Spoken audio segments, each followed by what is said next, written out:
Today I'm having a rendezvous with the devil in the form of this gorgeous 1994 Lamborghini Diablo VT. I've always wanted to drive one of these supercars, especially after racing against one down an empty German autobahn on a Sunday afternoon some years ago. I was in an Audi RS6, but more to that story later.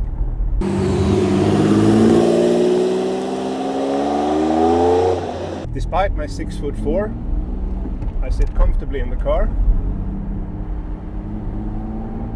Just listen to that noise.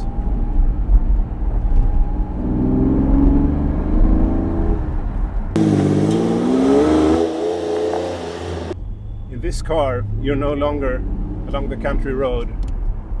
You're a racetrack. 5.7 liter V12 pushing you forward like an invisible hand. 492 horsepower, all-wheel drive, but this car is really all about how it makes you feel.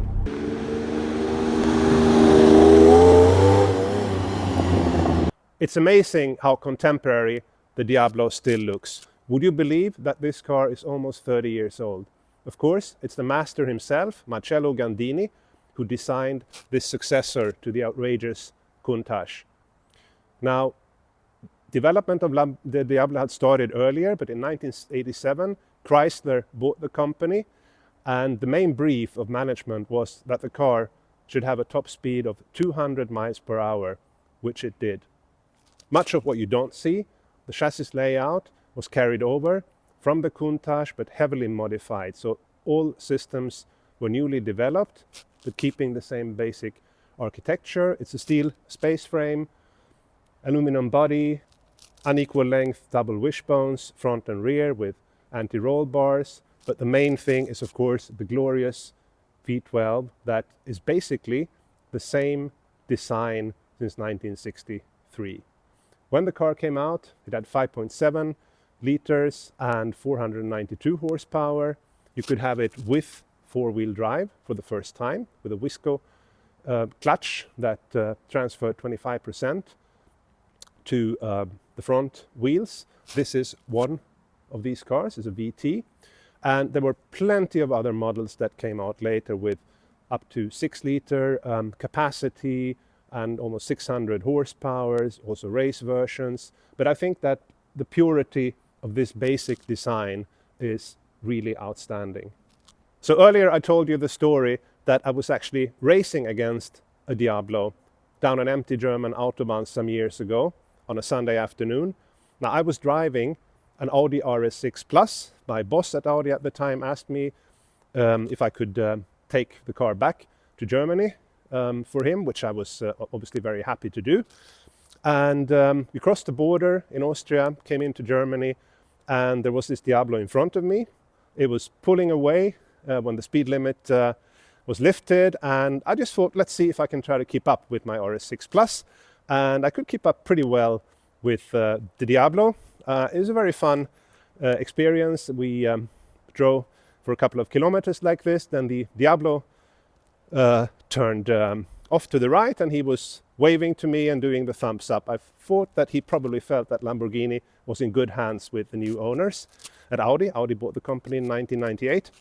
So ever since that day, I've been wanting to drive a Diablo. Today, that dream came true. This is an absolutely fantastic example. It has a fascinating history. It's now with the son of the first owner who picked that car up in San Agata when it was new. It was handed over by Valentino Balboni, and then the car kind of disappeared from the radar for a couple of years, and in 2014 it came back to the current owner, and he's embarked on a refurbishment. So the car has been professionally repainted, all mechanical and electrical systems gone through. It is in absolutely perfect condition. It's a joy to drive.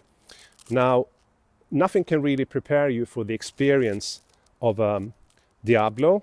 But anyway, if you want to feel what the 90s was like and have your own piece of Lamborghini history, then this is the car for you.